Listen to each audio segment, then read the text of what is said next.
Sam Believ, welcome to the UNcivilized Podcast. It is a pleasure to have you here, brother. Today's conversation is going to be about something a lot of people have misconception about, but I think is a huge unexplored arena when it comes to mental health, and that is plant medicine. So, Sam, welcome to the podcast. I would love for you to introduce yourself to my audience and just give us a little bit about you before we dive in. Traver, thank you so much for having me on. My name is Sam Believ, and I run Lawayra Ayahuasca Retreat here in Colombia and Ayahuasca Podcast. And so basically, I used to be an engineer. I worked in offshore oil and gas, made a lot of money, but was really unhappy. I decided to change my lifestyle. I went traveling.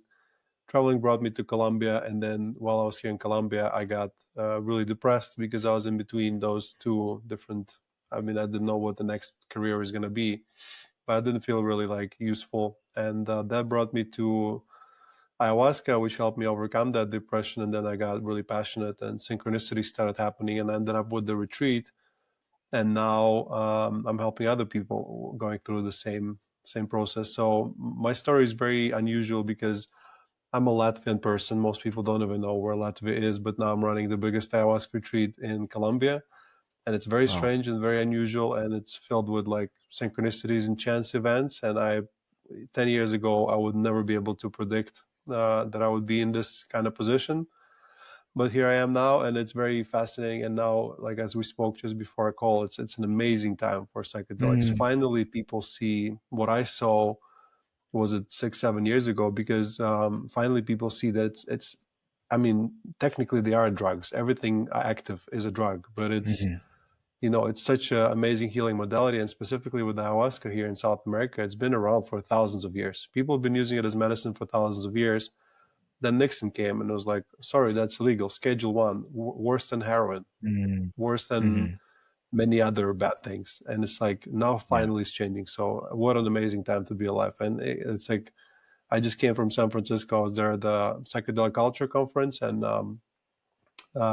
people were excited because it was Bicycle Day and 420 and all the sort of celebrations of this little micro world. And yeah, it's a good time for this space, and people really need it. A third of Americans are depressed or anxious or on some kind of medication for mental health.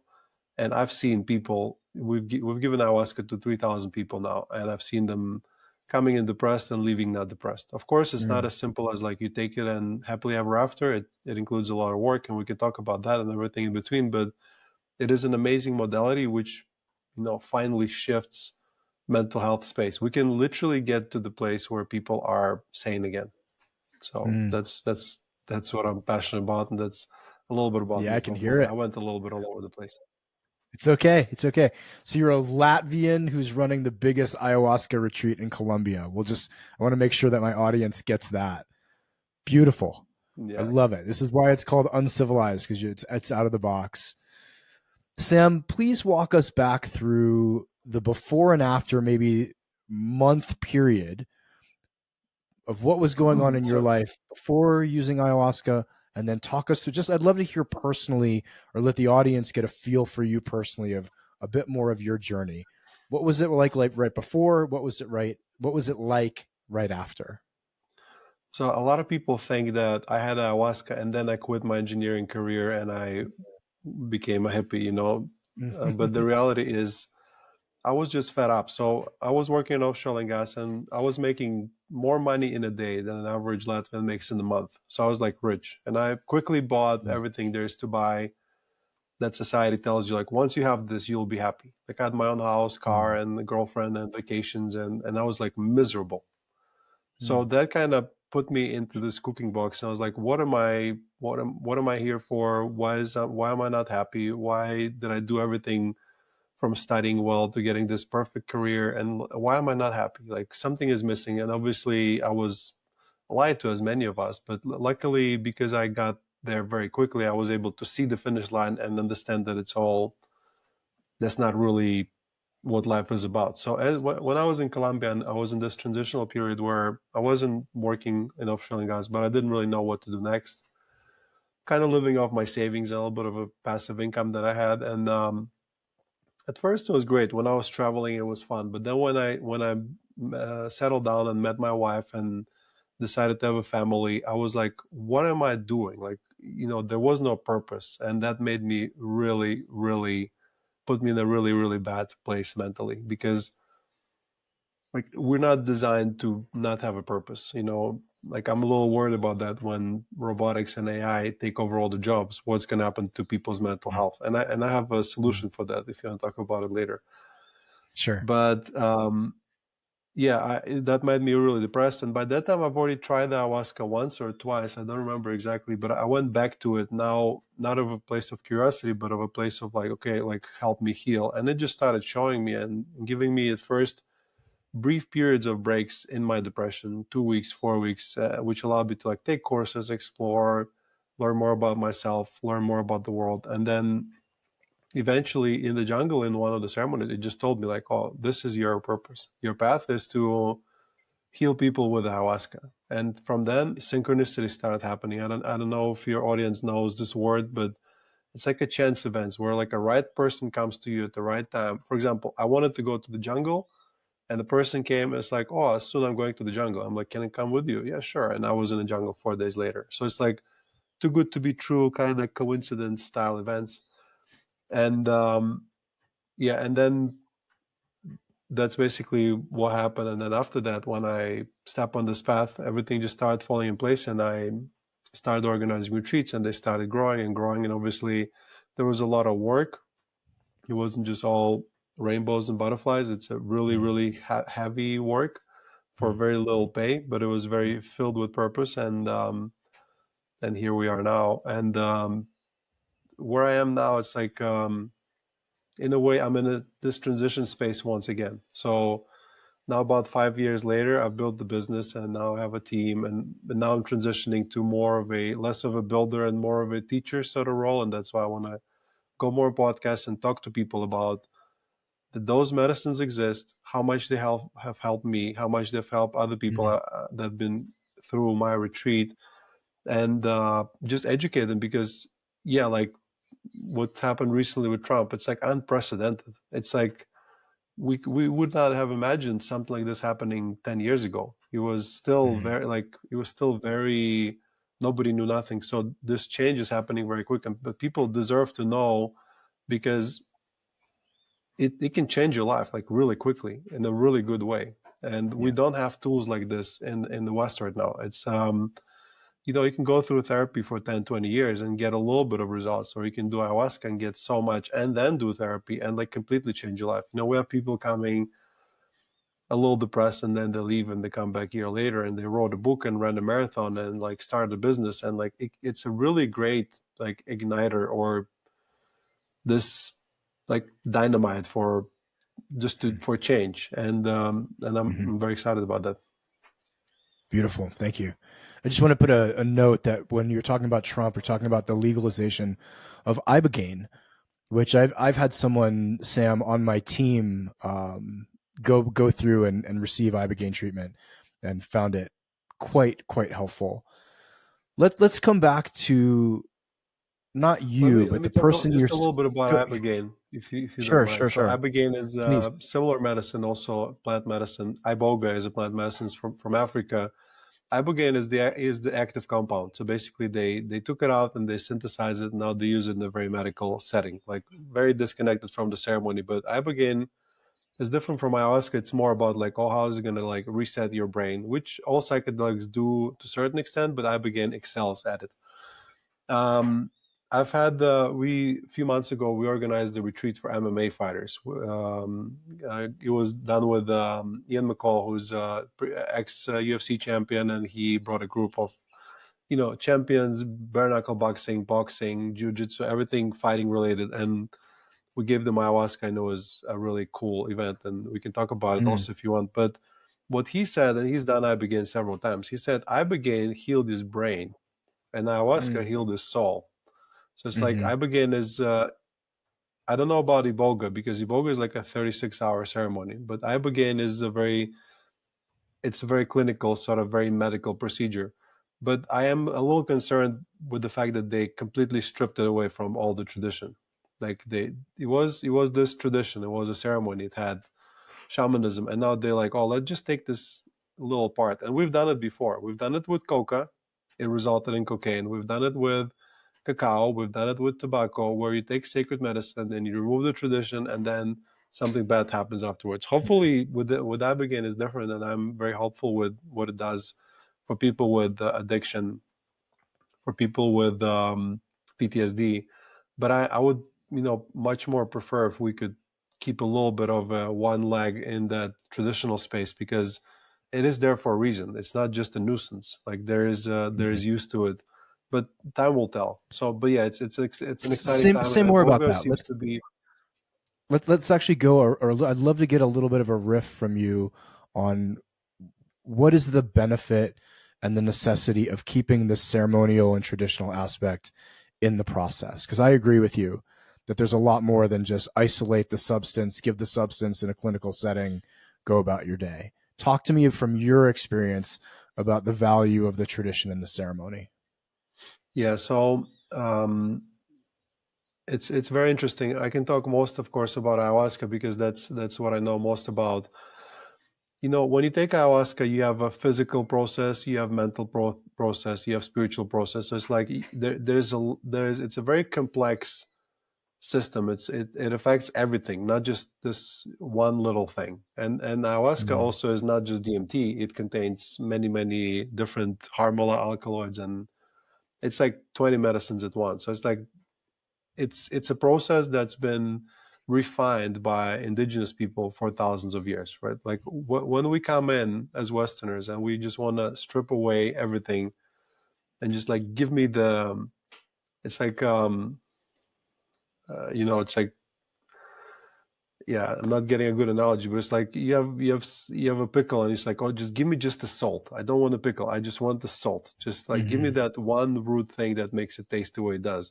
It just becomes simplified and less powerful. So with this medicine, and people that, I'm an engineer, I'm a very grounded person.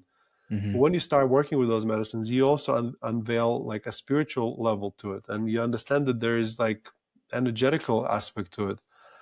And in a Western medical setting, we want to ignore it.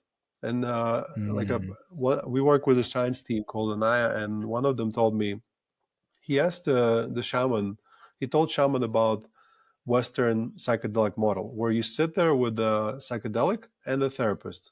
And he and the shaman asked him, like, what about the shaman? Who's guiding the soul of a person? Like, okay, the body is going through the process, and there is molecules, and there's neuroplasticity and BDNF, and it's all great. But what about the soul? Because the soul also is going through the process.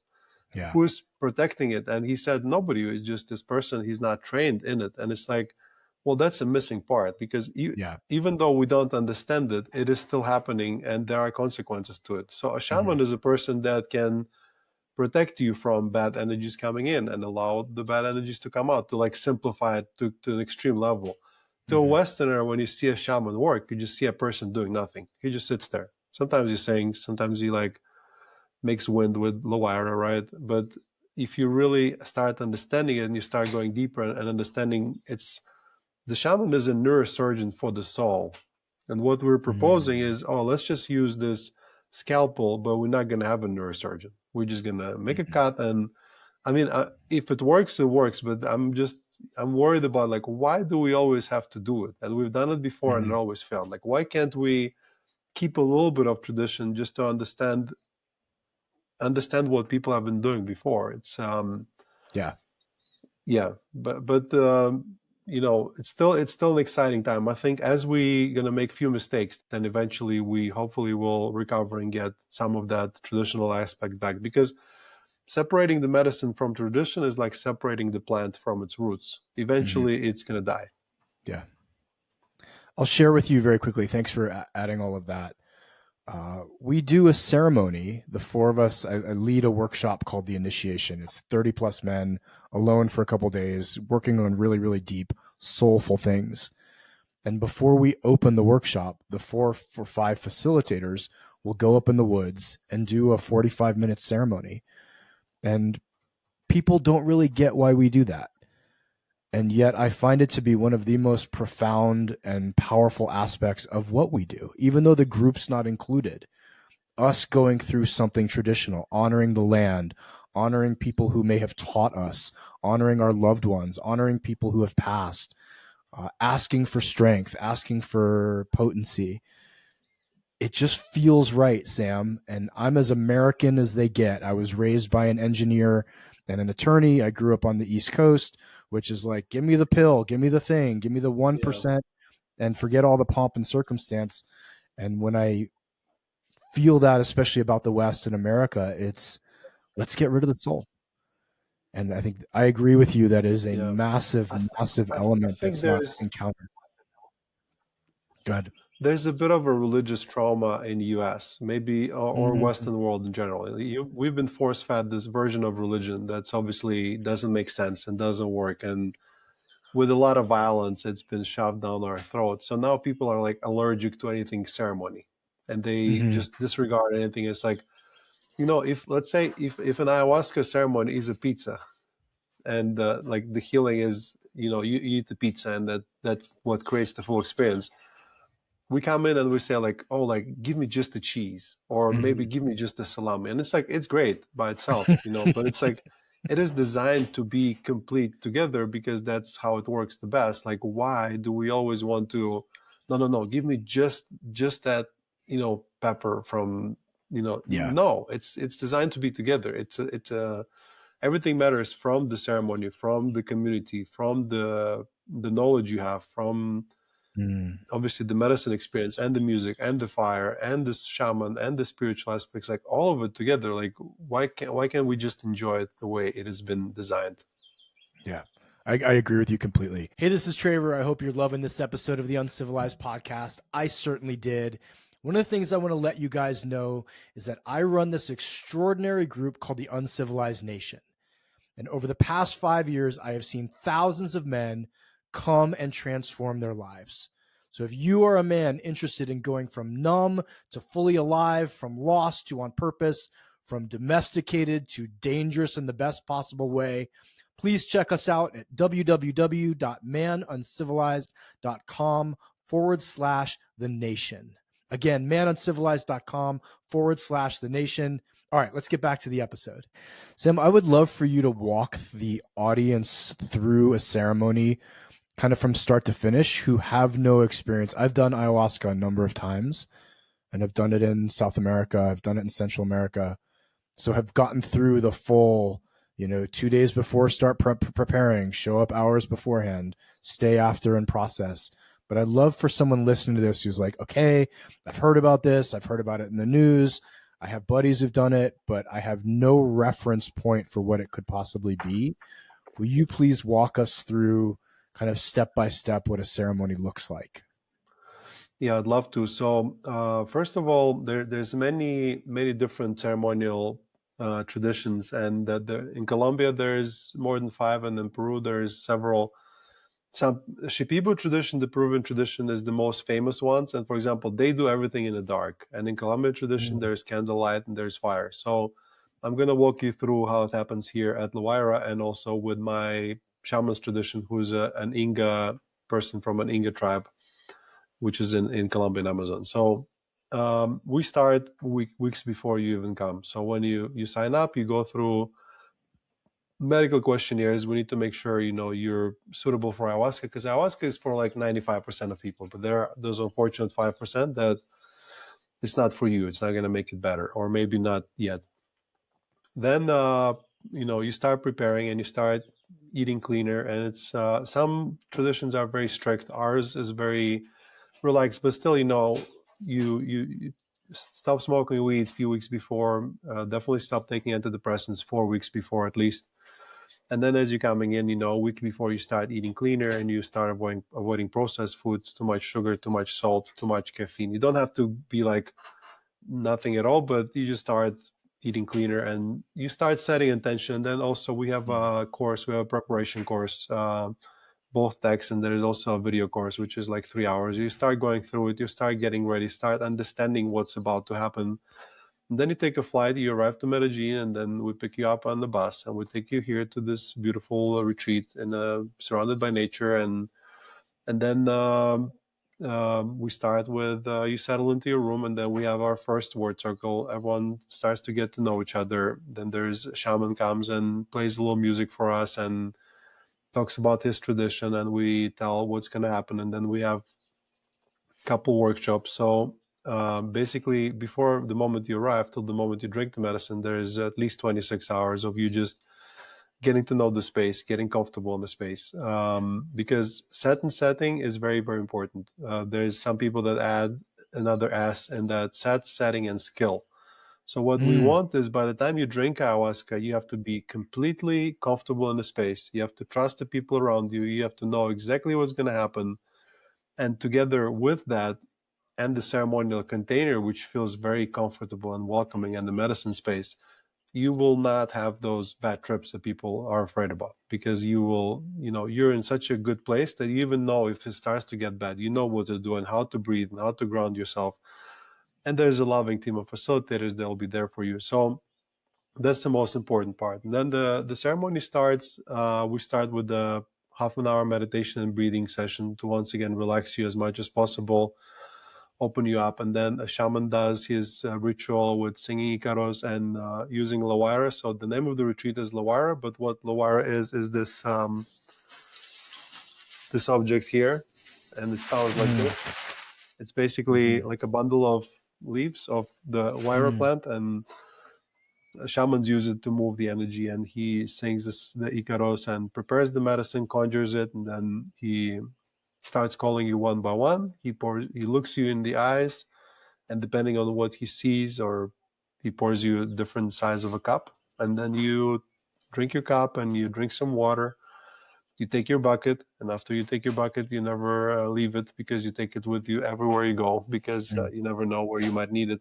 And then you go to your mattress, or spaceship as we call it, or you go to the sit by the fire, and you kind of sit and meditate, and you look at the nature and the fire and relax, and wait for the medicine to start kicking in. And meanwhile, you might rehearse your intentions, or start talking to the medicine and create this dialogue. So and that 1 hour later, medicine music starts playing. Like a Colombian Inga tradition is very musical.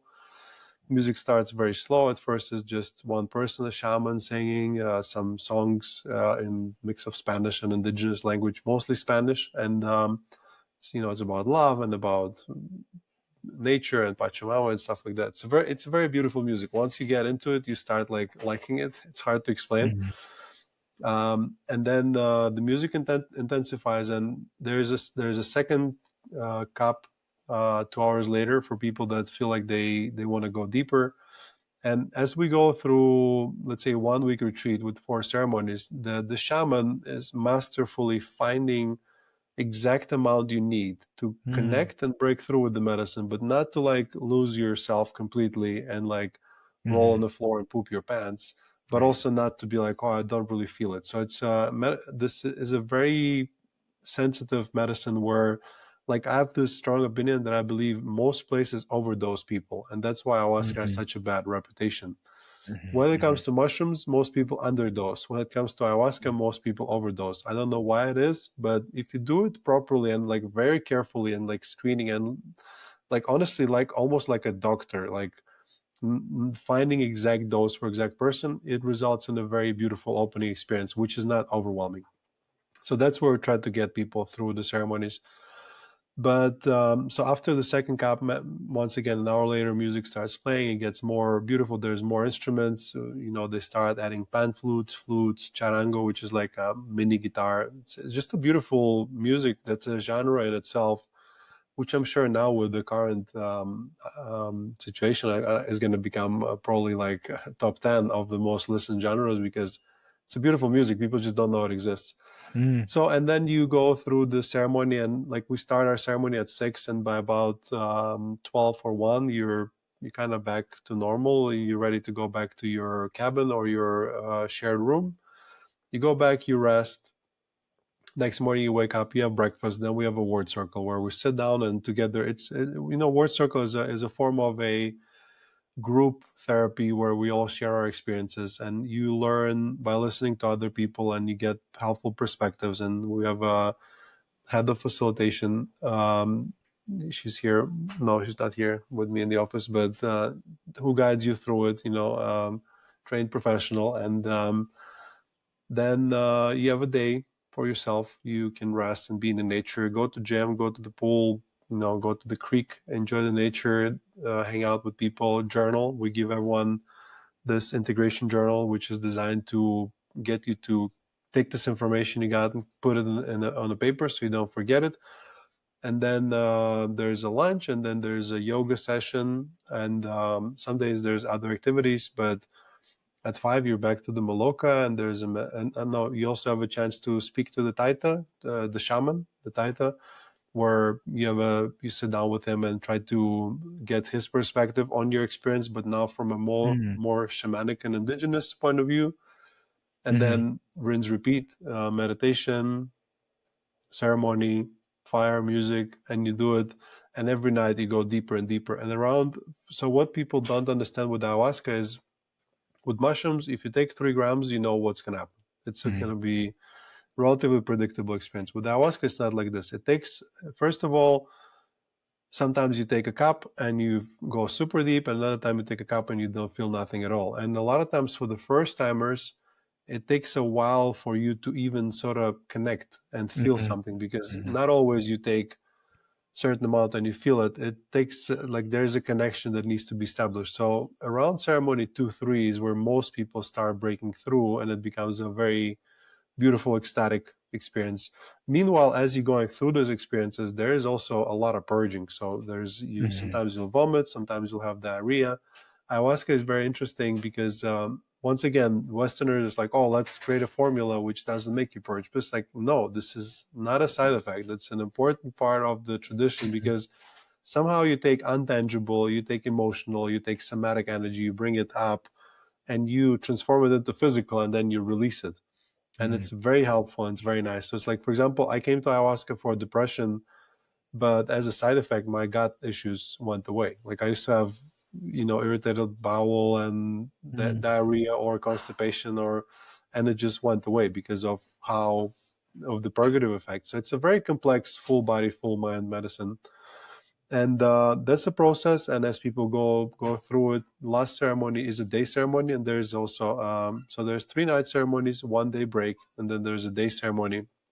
And a day ceremony is during the day. So ayahuasca for breakfast, as we like to say, pretend it's a shot of an espresso. I know it's like you find ayahuasca, it's not the most pleasant tasting thing. It's not delicious. First time you drink it, it's okay, but then once you really know what it is, your body starts rejecting it. Yeah. And but yeah, you have your cup, and then you're there, and you're in the nature, and it's a very beautiful sort of cherry on top experience. But first 3 ceremonies, you really go in, and you're sort of more in the dark, and you're going inside yourself, and you move all those emotions and energies. And then the last ceremony, you're more out there, and you're looking at how beautiful the world is. And we get people that buy a one-way ticket because they're suicidal and they're just going to kill themselves if this doesn't work. Very commonly, unfortunately, they lie on their intake form. There's nothing we can do about it. And then they realize, like, yeah, life is pretty great. It's beautiful. And then they go back home, and they are ready to confront the world. And that's the process, sort of in a nutshell. And there's so much more to it. It's a world in itself, but it is that's the best sort of format we've been able to design. I love it. Thank you for that full explanation. I'm curious if you would share a little bit, Sam. One of the things that popped in my head when you said someone can sit with the Taita and ask from a shamanic or indigenous perspective what their experience was of the person. I'm curious if you could just tease that out a little bit. Like, what would that person say or feel or note or see that someone else wouldn't? Yeah. So unfortunately, I'm not in those sort of conversations. We do sometimes have a translator helping translate But most of the time, it's like there's different points of view, right? You can see the same vision and you can interpret it from many different angles. And the shaman can sort of look more into the more spiritual understanding of it. And interestingly enough, my shaman, he's indigenous and he's from a tribe lineage, 7th generation shaman, and he is very connected. Like, I've been to the jungle where he comes from and I saw where they grow the ayahuasca, and his dad's also a great shaman. But his wife is a Colombian lady who's a psychotherapist. So he has this nice balance where he's not just, it's not just like, oh, everything is a witchcraft and oh my God, everything is just possession and entity, as some shamans tend to be. He can tell a difference. And I don't really, so I've been drinking ayahuasca now for about 6 years, right? And I'm on my own sort of slowly brewing shamanic path where ayahuasca did show me I do have a specific gift with the medicine, but I'm taking my time with it as I'm helping other people go through this process. I'm slowly getting my lessons, and occasionally, once or twice a year, I get into that state where the shaman is, and I start to understand like what it is that he's doing, and it's very complex. Like, imagine a fighter jet with all the panels and all the controls. So it's something multiplied by 100. That's the amount of like inputs that you're getting. It's a very interesting state, but shamans can see things. Like, for example, somebody comes to shaman and says like, I feel that I have this entity attached to me. And he's like, no, you don't. You're just depressed. Or on the other side, somebody comes and it's like, I'm really depressed. And he's like, no, there's this energy and it comes from your father or whatever. They can, especially on the medicine, they can see those kinds of things. How they do it, I don't know. Like, they can even predict the future. I'll tell you a story. He once predicted. So my wife or ex-wife, we're sort of not decided yet. We're in this process, but her brother was really angry at her, and he was going to like come and do something bad to her. And my shaman didn't know nothing about it, but he saw something in the ceremony. He described it to me like, there's this person coming and he has intention to hurt you, and this is how he looks like. And obviously we identify it was him, so we kind of preemptively reached out and we made it work. But he was like really sad, or like he was confused by people that we were guilty for something we weren't guilty for. And it's like, I don't really know how they do it, but there's many different shamans, and different shamans have different gifts as well. There's a generic gift of shamanism where they hold the space and protect from energies coming in, and but also some shamans are specifically good at healing this one specific disease, or some of them can see the future, see the past, or talk to dead people, or there's different. It's almost like, and it's not just about shamans. I believe, once again, as an engineer, someone who's grew up without religion, someone very skeptical, I can right now tell you with absolute certainty, we are spiritual beings. And I don't say it because I read it in the book. I've seen it hundreds of times, thousands of times, unexplainable things happening through the medicine, which completely made me sure that we are spiritual beings. So everyone is a little bit of a shaman. Like, we all have energies and spiritual powers, and it's like finding your own sort of gift. Spiritual gift is something I think everyone should do in their lifetime.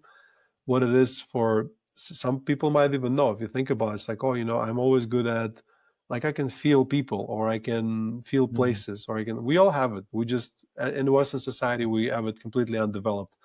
I have this interesting thought that, they had this, some evil people did this experiment where they put a child into a dark room for the first 2 years of their life.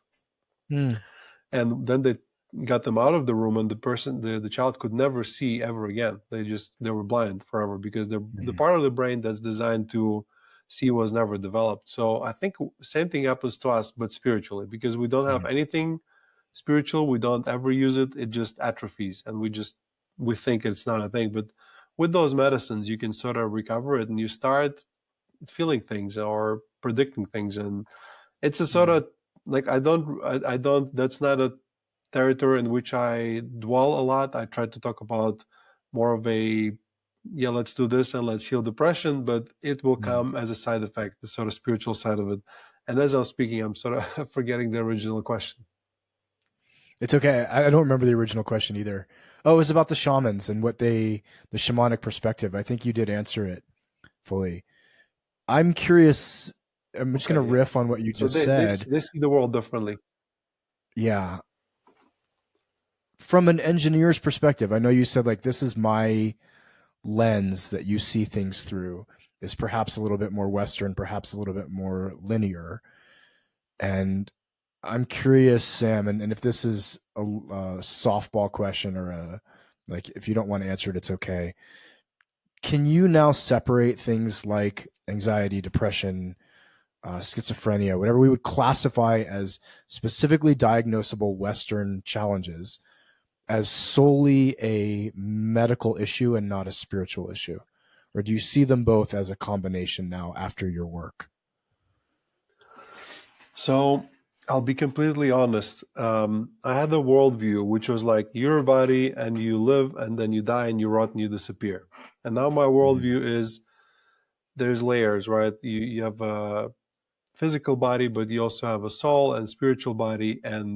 But my new worldview is not complete yet. I'm still building it. And I still might say, I might believe 2 or 3 things that might contradict each other. And I'm completely honest about it because I have not been able to. I know it's not as simple as I thought it was, but I'm also not completely, I don't have a finish like, oh, here's what it is. But here's what I think. You have imagine like a body, and then imagine like a contour around it. There's like many layers of different bodies, like etheric body, whatever. And if, have you ever seen this image where they take a carnelian photography or something like that, where they take a leaf and they can take a photo and sort of see the outline of the leaf, like energetically, and then they cut the piece off and they take a photo and they can still see the part that was cut off. Yeah. I wish I was better at explaining this, but what it is they're measuring, some flows of some minute electric energy or something like that. But it's like we have ourselves, which is this physical body, but we also have this blueprint. And this blueprint, if there's like a damage done to it spiritually, then it starts affecting the real body. So the question is, I don't have all the answers, but I do have good questions. It's like, why do some people go through same experiences and one person is totally fine and the other person develops a cancer, right? Where does the cancer come from? What is the root from which it started? Is it just purely physical, or is it also spiritual, or is it mental? And I don't know, the lines are very blurry. When it comes to, the diagnosing manual that Western world developed for mental illness, it's like, oh, you're depressed, you're anxious, you're this and that. It's not as simple. They had to develop it not from the point of view of like helping people. They had to develop it from the point of view of insurance. Like, we need to know what you have so that we can pay or not pay a certain amount of money. So it was never designed as a tool to help people heal. And I don't think it's even helpful to assign a diagnosis, because if you make it part of your identity, then it's really hard to shake off. So in reality, it's less of a one specific click different diagnose, but more of a like sliding scale where you're in the middle of both. Because most people that are depressed are a little bit anxious, and most people that are anxious can be a little bit depressed. And one day you feel one thing, the other day it's not that fixed thing where like, oh, you're just depressed and that's it. So we try to develop our Western approach is to, once again, with this analogy with the pizza, we try to separate everything into its components to try to understand one piece at a time, but we have hard time understanding the full thing. And it's the same with the mental health. Like, we try to reduce, the reductionist approach, reduce everything to this is just this one thing, but it's rarely as precise. So that's why I believe in those medicines, because it's not a sniper rifle, it's a shotgun. It just takes and approaches everything at once, from your gut purging to spiritual healing to emotional to physical. And it's like, people ask me like, how does it work? And I'm like, I don't know. Did you speak to spirit, or did you speak to God, or did you speak to your subconscious? I don't know, but like it works. That's all I know. And so that's why we're going to keep doing it. Hopefully over time we can understand exactly what happens. But as of now, based on my observations, it's just this complex mess. And also like the more you look into it, it becomes even more complex, where you understand that two wrong things can be, two different beliefs can be right at the same time. So it's like the power of our mind. But generally I would say the disease comes from the mental first, and then it goes into the body. Because it's like, if you just keep repressing and repressing, as we do in our society, where we just, you're not allowed to feel, you're not allowed to cry, suck it up, man up.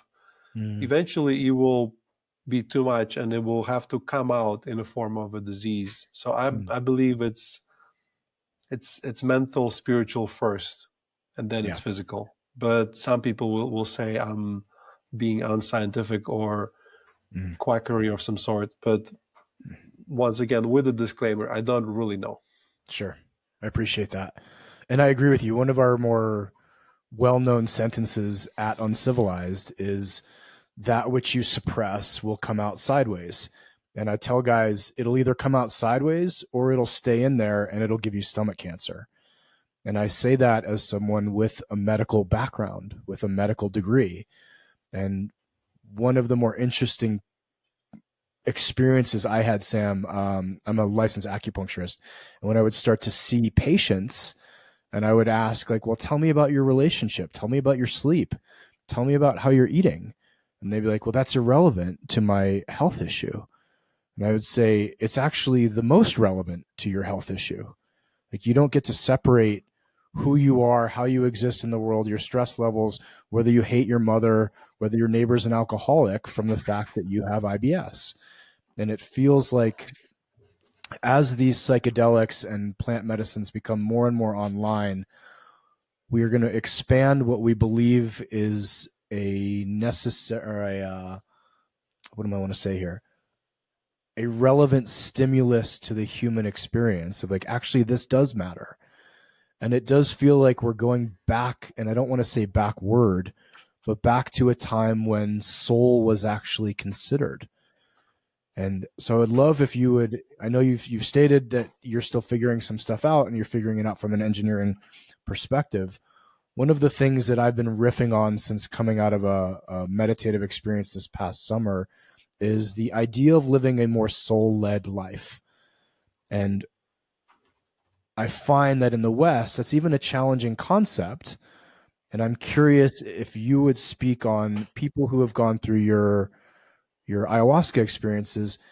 Do they develop a different relationship, or a relationship perhaps for the first time, with what we can loosely call their soul?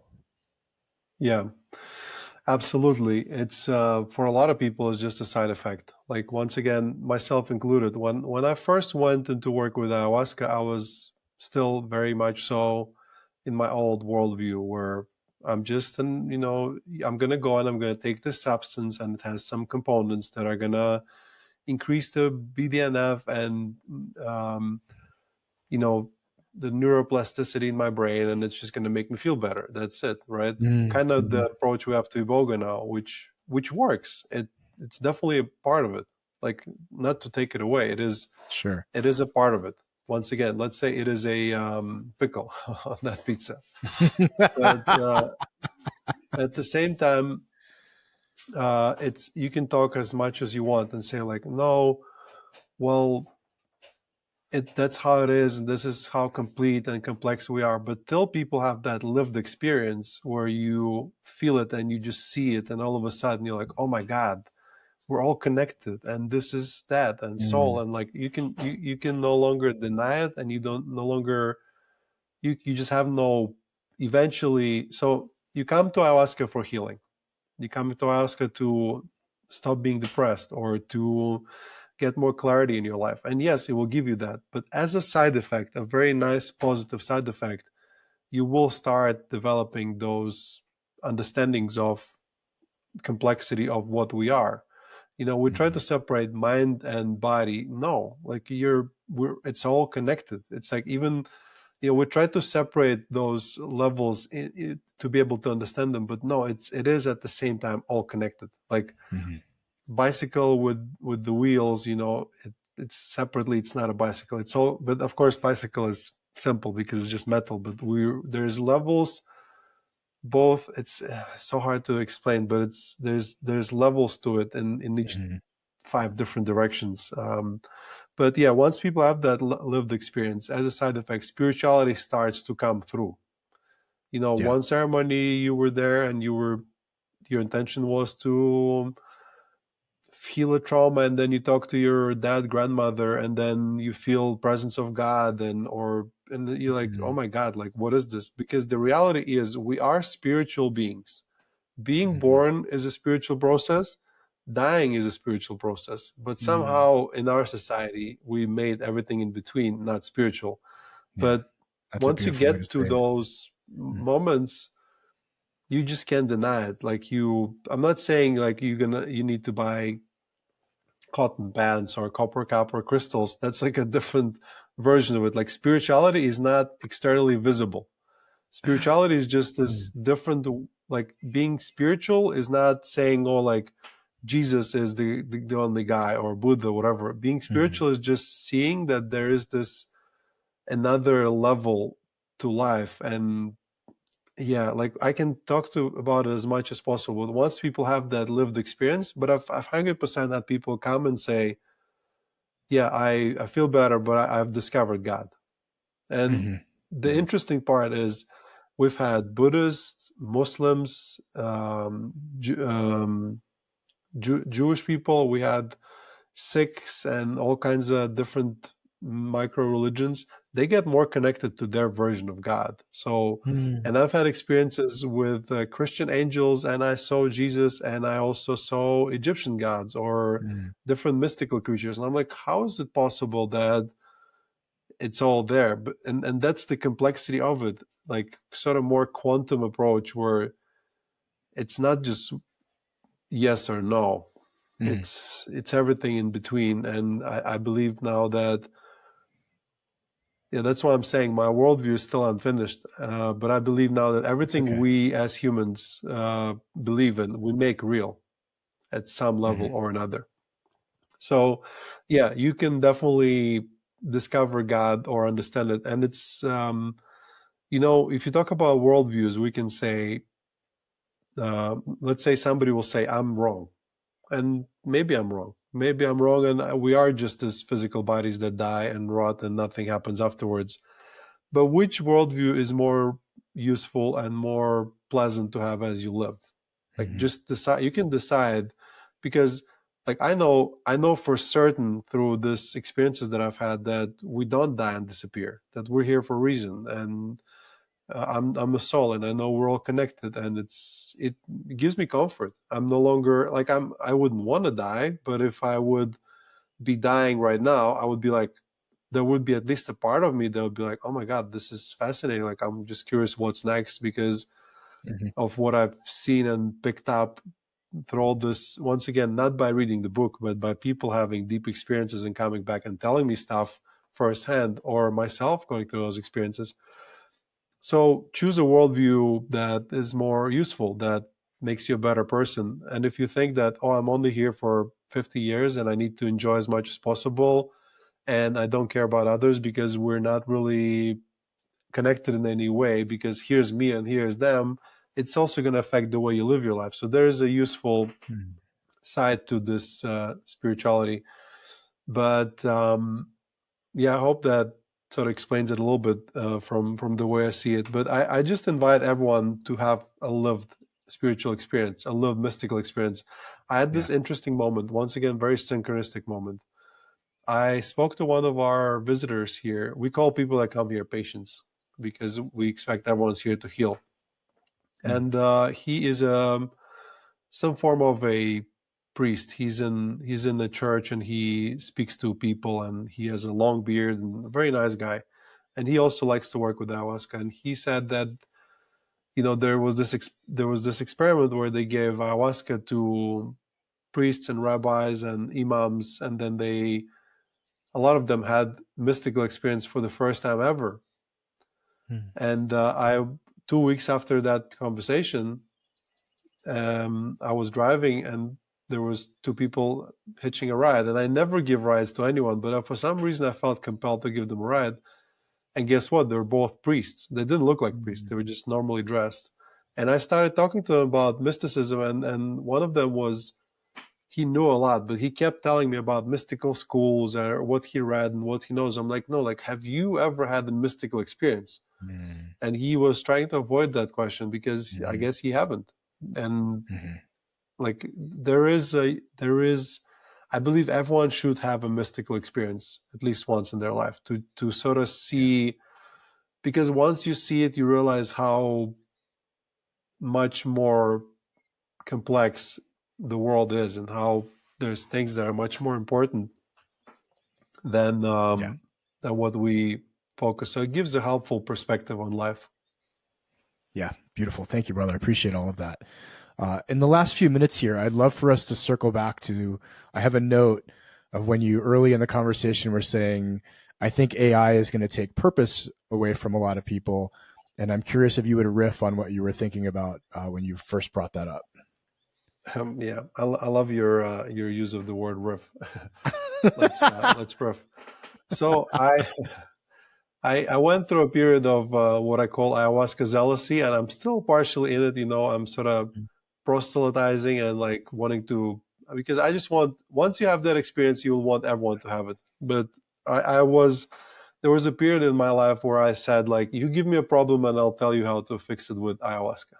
And in this case, it's not just ayahuasca. So part of the healing comes from community. People come to the retreat and they take their masks off for the first time in their life ever, because we live in this Instagram reality where everyone presents only their prettiest part to the outside and all of the dark, difficult stuff they keep inside. And that creates inability for people to connect.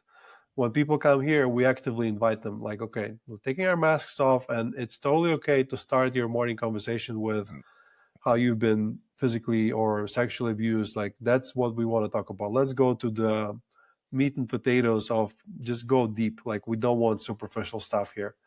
And once people do it, and combining ayahuasca to it, and them going through this challenging experience of a retreat, people bond super quickly. Within a week, you have people that are more connected than family members. And so this micro temporary style community is formed, and it's absolutely magical for people. And I think we as species were designed to live in community and to live in tribe.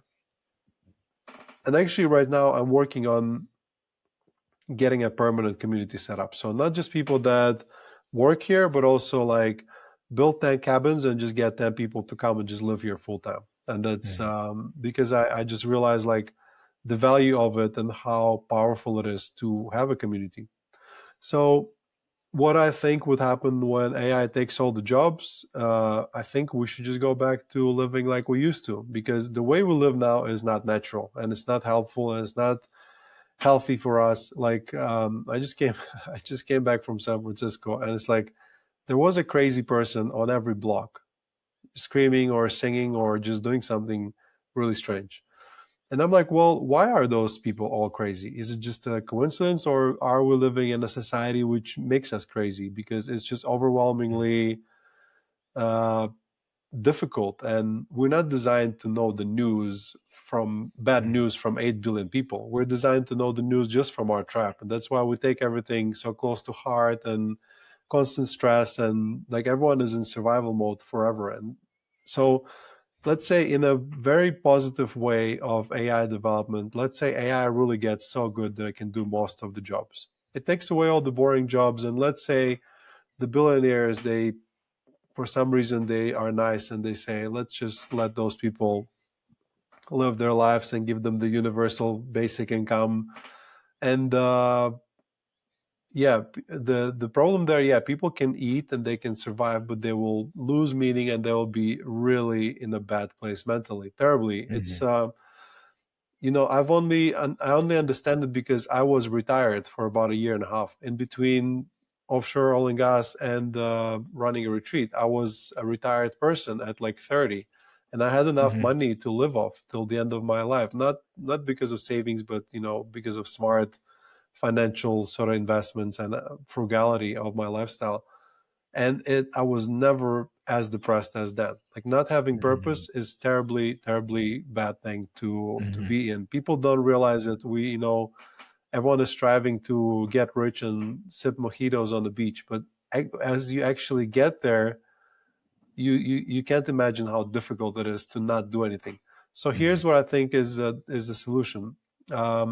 There's one thing that has no limits, and it has no end to its exploration, and that's a spiritual exploration. You can drink ayahuasca or meditate or chant or do yoga for as much as you want, and there will never be a point where like, okay, I'm done, I finally figured out, because there is no limit. And like, especially with ayahuasca, there is not one ceremony where you finally healed and understood everything. There's like, it just goes deeper and deeper and deeper. So I think then what we can do is just live as a community once again, be in nature, be by the bonfire every evening, telling stories, work on, because people say like, oh, well, we can always do art and paint and make sculptures. There's only that much art you can do. But let's say if you have a community, you spend time with people, you work the land and you paint your art and you have your spiritual experiences and you learning and you're going deeper and you're exploring, like, I think that would make a great replacement for what we have now, because it will be much more natural, much more helpful. And I think this will create some extraordinarily advanced human beings because finally we'll have time to dedicate to our well-being and to our spiritual growth. Like, imagine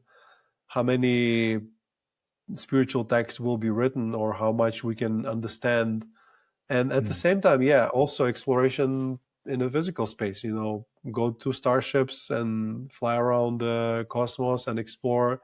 That's what you do when you are good at where you are, because we will need to find some kind of purpose. And I think that spiritual exploration, it's a very umbrella term for so many different things, but I think it is the final frontier, because maybe we'll find a way to, depending on what people believe in, even transcend this difficult, sort of painful, low vibrational, physical way of living, But once again, it's all a theory. I don't really know exactly, but I can see myself being like, oh, as a business owner, it's like, okay, well, basic income is not that much money, but here we have a program for you. You give me your basic income and we'll give you 3 meals a day and a nice place to live and cool things to do.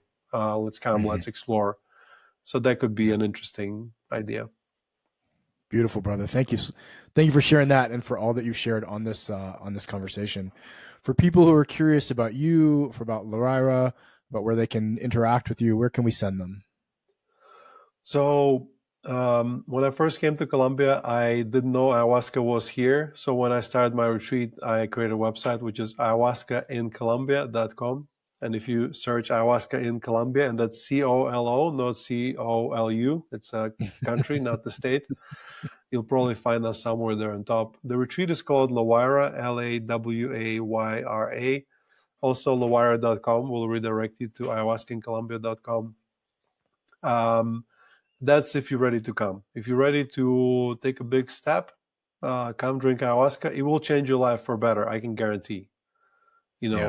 It's because I've never had a person that didn't have a change. So there will be work that needs to be done, but it can change you. If you're not ready to make that change and you sort of want to educate yourself a little bit, check out my podcast, ayahuascapodcast.com. Very easy to remember. I'm simple with my choice of names.